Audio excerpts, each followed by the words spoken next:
Hello, and welcome to the podcast. I am Angelie. And I'm Sarah. Together with our team, we are Mountain Point Academy.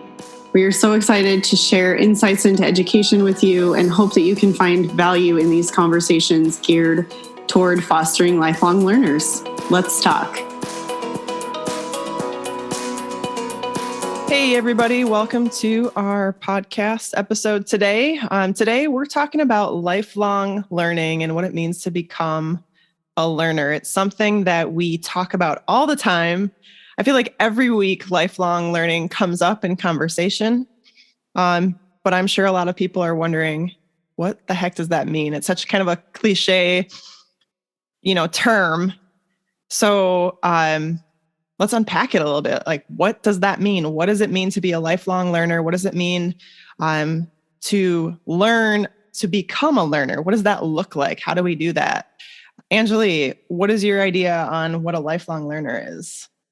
Yeah, I think a lifelong learner is somebody who is going to kind of just have a love of learning new skills, new things, not necessarily totally education based, but something fun, Hey, I want to learn how to play the guitar, so I'm going to do that. That's a new skill. You're learning something. Or, hey, I've never had to negotiate contracts before, but that's something that I want to do. So you go to your boss and learn how to do that. There's learning is really all around us. It's in our daily interactions. It's learning how to become a better communicator. It's all the things. Really, I think every day there's a new opportunity to learn. It's just in our approach and how we see it. And so, I recently, and we'll get into this a little bit, but I recently read the book called Becoming a Learner by Matthew L. Sanders.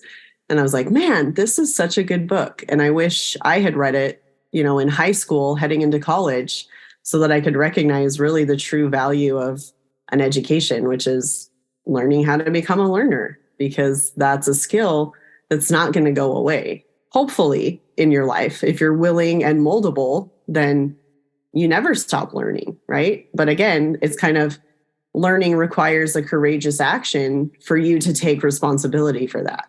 If you decide, well, I don't want to learn anything, then okay, you're probably not going to. But if you approach life as, hey, there's an opportunity or there's a challenge, what am I going to learn from this? It can even turn your outlook around when you're facing, insurmountable things. Totally. Yeah, it's kind of a mindset shift. And we've talked about that before too, but you can choose to be stagnant, right? Mm-hmm. Or you can choose to grow and learn continually, even after school. Like after you're done with high school, college, whatever, learning doesn't stop. If anything, it gets more exciting because you have more ownership really at that point over what you do learn.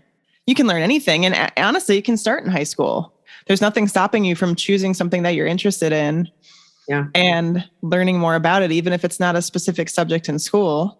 Mm-hmm. Pick something fun that you've always wanted to do and do it. What's stopping you? I didn't start playing music until I was in my 20s. Yeah. Like 25, I think, is when I started playing the bass. And it's something that I always wanted to do. And I thought, you know what? Why not now? Yeah. Why not now? It's like many people might be discouraged by the fact that you're an adult. Yeah. And, I was in a class, like sometimes I would come into my lesson and there'd be, like a 7-year-old kid walking out next to me like, hey, how's it going? And I could have been embarrassed by that, but I chose not to be and just owned it. And was like, you know what? I'm learning a new skill. So who cares? Yeah. Well, and honestly, you're trailblazing. You're setting an example for those younger kids, right? It's like, hey, yeah, you're never too old to learn. I remember working at an online college and one of my students was 75, I'm going to finally finish what I started in my 20s. And I was like, that is so inspiring and good for you. Like, that's a lifelong goal that you had and it's never too late. But I think society makes us feel like, oh, it's too late. You're too old. You should have done this by then. Says who? Yeah. We don't all have the same life path. We don't all have the same experiences. So some of us do have hiccups along the way. But really, it's like the end goal was, hey, I want to get my degree. I got my degree. Even though I was, 75, I did it. I can still say in my lifetime, I got my degree. And, that was so inspiring to me. And I was like, I love that. So that's how you can look at it too, is like, I love that you said, I chose not to be ashamed, because yeah, maybe that kid was looking at you thinking, wow, look at her. That's so cool that she's learning something new, and I look at my dad and think the same thing. I'm like, man, he's constantly learning something. It's like every 10 years, he's like, hey, I want to learn something new. I'm going to pick up a new skill. It was snowboarding, and then it was, I'm going to run a marathon. And then it was, I'm going to learn how to play the guitar, and it's like, yeah, good for you. Like, it's setting an example. It's not creating this, oh, how dare you try to pursue your dreams when you're older, Mm-hmm. Right. So, really, it's just outlining what it is that you want to accomplish. Yeah. Setting that goal and just dedicating yourself to it. Yeah. And going after it. Yeah. And keep an open mind. Yeah.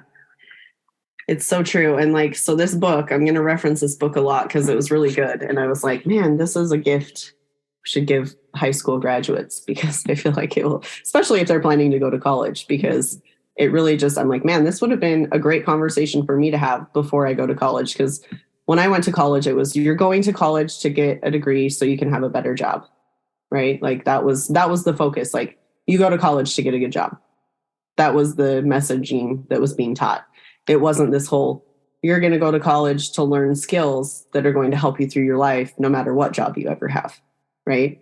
And this book kind of approaches it that way, of like, really the whole purpose of an education is that, so what he says in here is, what you are actually paying for is access and opportunity.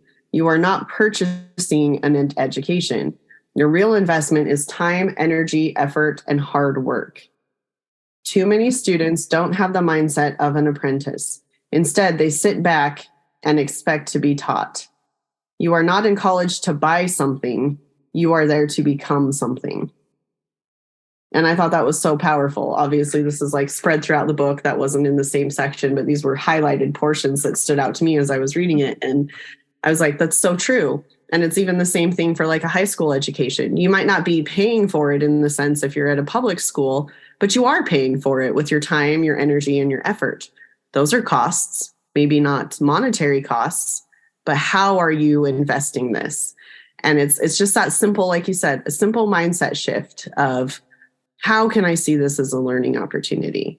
And it's so powerful, because I think, especially when we're having those unforeseen curveballs that life throws at us inevitably, what can I learn from this, right? Instead of going in that spiral of, oh, poor me, and I can't believe this is happening. Yeah, it sucks.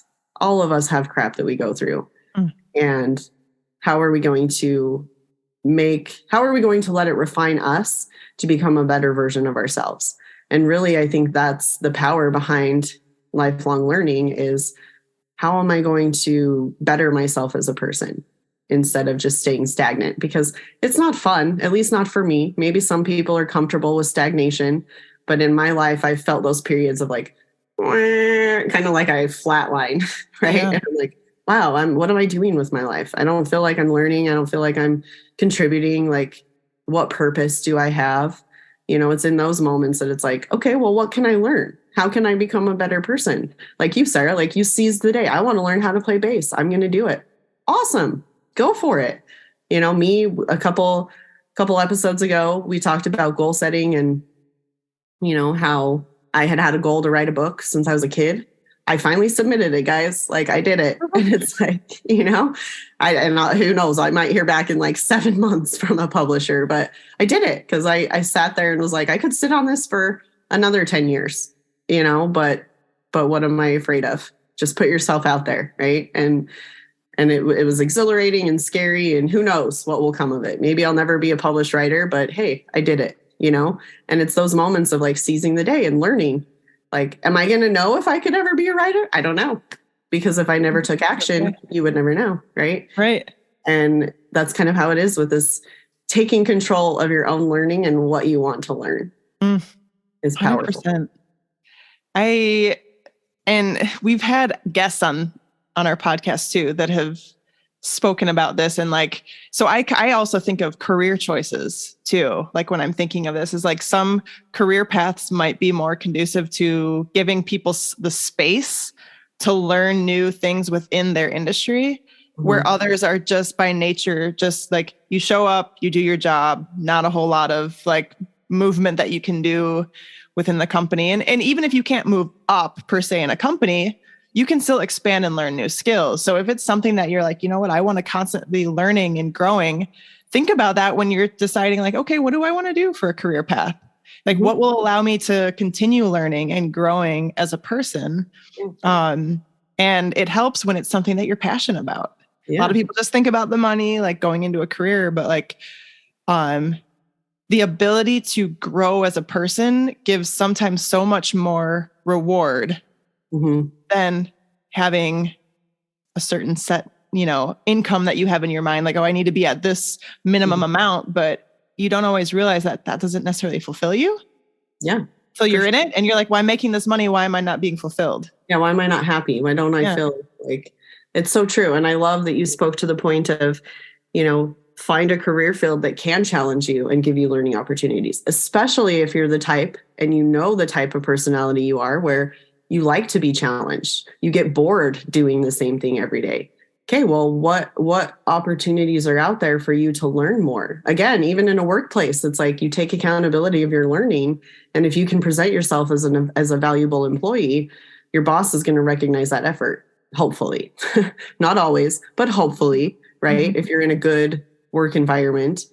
And I think there's power in that to just, taking, again, that ownership of, well, I want to be better at my job. So how am I going to learn? How am I going to expand? And, if you don't know that you're the type that wants a challenge, take the personality tests. There's the Myers-Briggs, there's the color personality test. There's the Enneagram test that you can take to figure out what your strengths are. Find an assessment, because it's so interesting how accurate those are. When I took them, I was like, oh, wow, this explains so much about who I am. Why is this so accurate? This is kind of creepy. But happy to say I've evolved, because when I took the Enneagram years ago, it was a different result. And it's kind of exciting to see like, oh, hey, how have I grown and changed as a person? And that's cool. I've evolved. And I think that's the power of lifelong learning too, is recognizing I once was this, now I'm this, because I've learned more and I have this knowledge. Right. Yeah, that is really cool. That's funny that you've been able to compare those results. Because I feel like sometimes we will do these tests and then we forget about it. We don't record it. We don't write it down. So it's kind of hard to compare it later. And you don't always see the change in yourself because you see it's every day. It's like when you have a child or something and you don't necessarily see the growth because you see them every day, but somebody who's like, I haven't seen your child since they were 3 years old and now they're 10. It's just like shocking. It's the same thing like with ourselves. I feel like we don't always necessarily see how much we've grown and changed if we don't compare ourselves to an earlier version of ourselves. Yeah. But it's kind of cool to see that, we change, we grow, we learn. Yeah. And so I love that. I think learning, we can learn so much from others, regardless of what career path you've chosen. And you don't have to stick with the same career path either. If you want to learn and grow, like you don't have to stick with the same thing. If you want to learn something new, we've always just preached like, go follow your dreams, do it. But I think it's important that no matter what career path we're in, or whether we're still in school, still in high school, we have to learn from others and we can't be afraid to ask questions. Yeah. Because how are you going to learn? Like if you're too embarrassed to admit that you don't know something, I mean, no offense, but like the people who aren't asking questions and think they know it all are usually the ones that are furthest from that. Like the moment you think you know it all and you don't need to seek out, I've always heard like, make sure that you're not the smartest person in the room. Like surround yourself with people who know more than you, who are better at something than you are, so that you can keep rising to that level and keep learning new things. So if you're always the smartest person in the room, where is there to go from there? Yeah, I love that. And growth is discomfort. So be in a room where you're not the smartest one, because then you're going to be like, oh, wow, what can I learn from them? Like, that's a concept I've never thought of before. Or I have no idea what they just said. I need to look into that. And it's uncomfortable, especially if you're operating in your comfort zone of, hey, I'm usually pretty good at this stuff. Like, I feel confident. I don't need to be challenged. And then what happens when you're kind of forced into a situation? if you've never been in that situation before, then you freeze, right? But if you expose yourself to those opportunities for growth outside of your comfort zone, then when you're placed with that, it's like, oh, hey, I've been here before. I know I'm going to survive. It's a little uncomfortable for sure. And your mind is screaming, get out, warning. But if you expose yourself to that, then you're like, all right, like I got this. I've been here before. And you can just say, hey, that's a great question. I haven't really looked into that, but let me get back to you. I think we're wired to just want the right answer immediately. And if we can just like scale back and say, oh, hey, that's a great question. I'll get back to you. Give yourself space, because then you have the opportunity to go and learn it without flying off the cuff and thinking that you know it all. Right. Have you ever been in a situation where you kind of pretended to learn or to know about something that you didn't really know about to kind of blend in? And then all of a sudden it like came back to bite you because like somebody actually asked you a question and you're like, oh, shoot. Like I should have just been upfront from the beginning that I didn't know and own it and be like, you know what? I don't know, but I want to learn.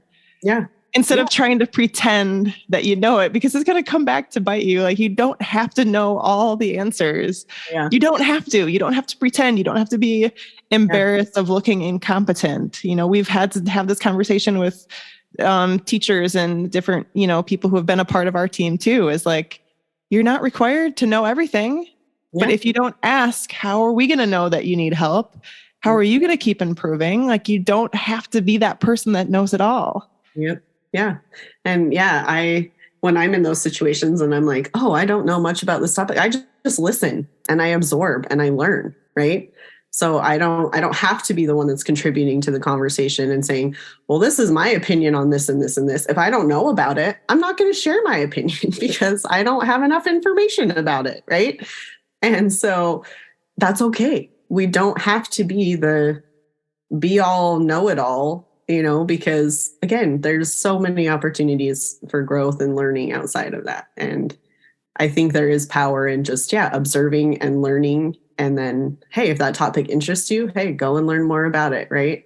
But it's okay to say, well, I don't know, and not fear that, well, they're going to view me as stupid or I'm not good enough. Mm-hmm. No, you just don't know that yet because it hasn't been something you've focused on.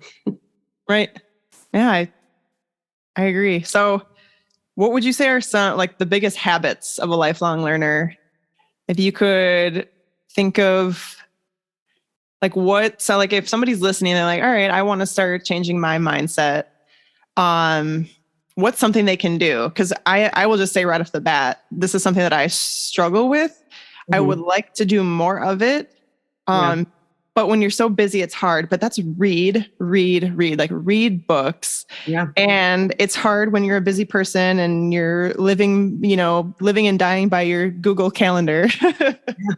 But reading is one of the things that comes to mind for me. Of course, the asking the questions is another one. But anything that you've done in your life that you can think like, all right, this is something that I've implemented to continue growing.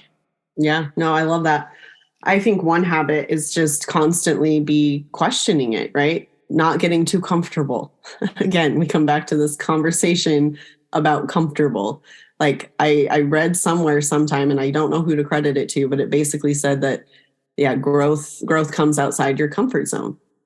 And I'm sure there's 100 variations of that phrase, but that really stuck with me.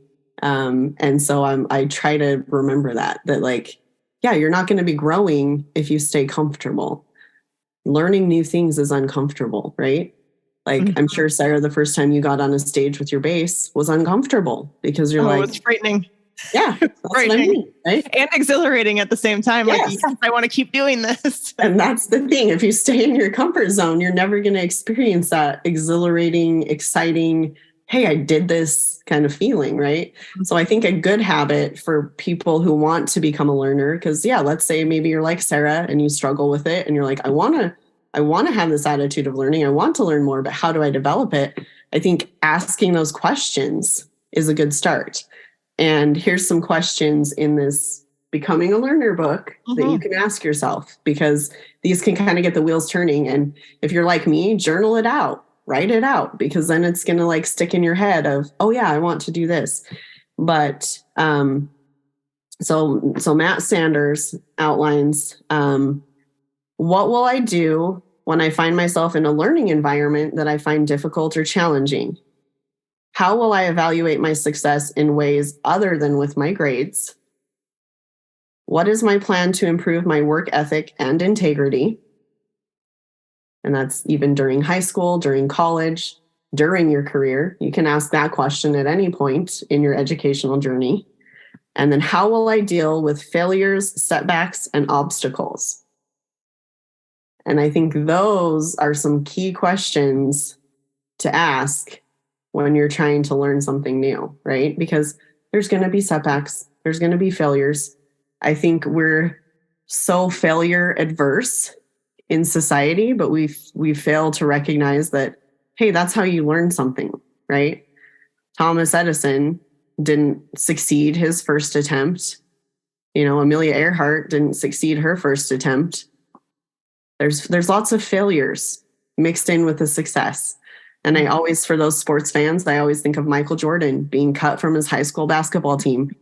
And then he became freaking Michael Jordan of the NBA, There's failures mixed in with the learning. And I think we need to be okay with failing. Like, failing is okay.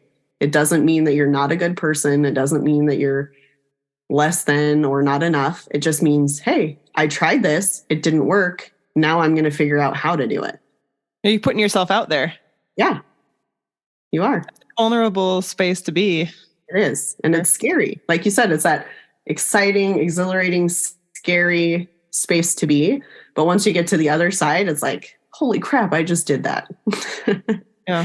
It's this like kind of reaffirms your capabilities. And so I think that's the exciting part of learning how to learn. And yeah, reading books is a great place to start. If you're interested in a topic, read about it, learn about it.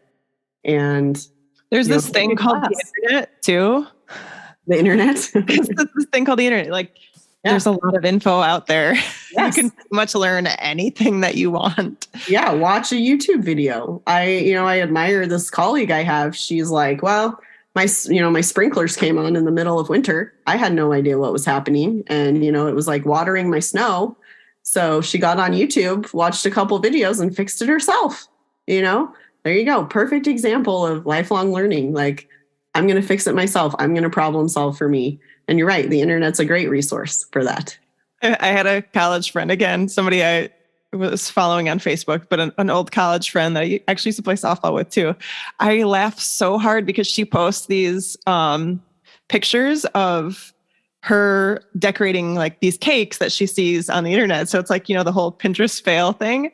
But like, you can see like her cakes actually look pretty darn good. And I'm like, she makes fun of it, but I'm like, look at her. She's getting out there. She's like trying something. She's learning how to do it, following a tutorial and learning something new. So somebody can go from like not having done anything in their life to like, okay, slowly starting to pick up on the basics to like, hey, you're actually pretty good. Like somebody's like, that's good. Like, can you do a cake for me? Yeah. So you can literally learn anything you want to.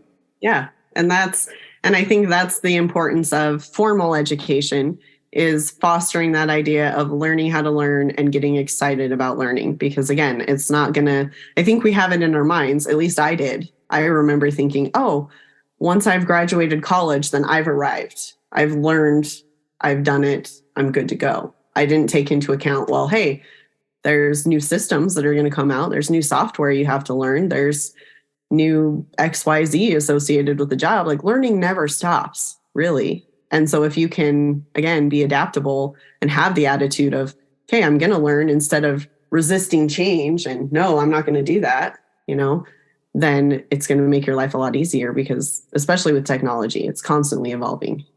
To speak to that point that you made about the book and kids going into college, that's a helpful resource to have that shift in the mindset.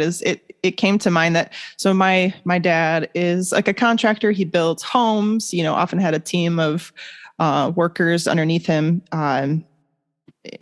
doing work for him. And he said sometimes the most difficult people to have work underneath him were those that had a college education. And I was like, well, that seems backwards. Why?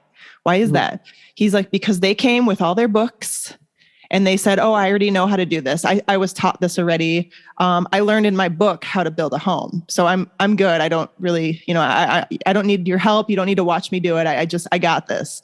They weren't open to continue learning because they had that mindset of, I've learned what I needed to learn. Yeah. No, you need to keep evolving, keep learning. And I hate to say it, but like you're given the base like knowledge that you need in school. But if you're not taking that approach, like you said, of like, hey, I'm an apprentice and that's your mindset, like there's so much on the job training that happens in most careers that you have to be open to that and ready for that. So don't come into your career thinking you've learned it all, because you're going to just look like a fool if that's your mindset. And so change that attitude for sure. Yeah. Well, and so that reminded me of a story actually. So in this book, again, I'm telling you, read this book, guys. We'll put it in the show notes. Those points that you had too were great journal prompts. So, yeah, for sure. So we'll put the link to the book in the show notes, but yeah, I would recommend, especially if you're wanting to become a learner, then read this book. But he says in his book, the primary purpose of college isn't learning a specific set of professional skills.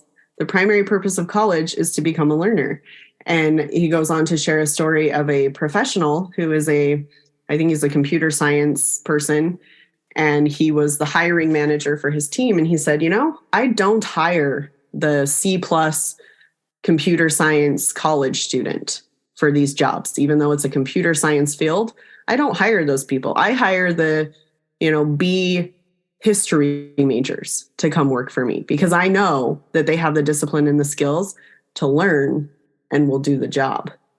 So really also employers are going to be looking for those marketable skills that you have, that you don't come in with that fixed mindset of, well, I got the paper, so I know everything. You come in with I'm willing to learn. I can problem solve. I work well on a team. Those are the things employers are looking for, not, oh, hey, you're an A student in computer science, so boom, you get the job. If you can't apply that, then what can you do? Mm-hmm. And that's the purpose of learning, is to really internalize it, get the skills, and then be adaptable. 100%. And we're not saying don't go get a formal education. Like, no, absolutely get a formal education. There's a lot of, there's a huge benefit to going to college and continuing your education formally. Yes. But just change the way you approach it. Exactly. And that's what I'm saying is, man, looking back at my college experience, how would that have been so different for me had I approached it as, an apprentice versus, I just need to memorize these skills for the job.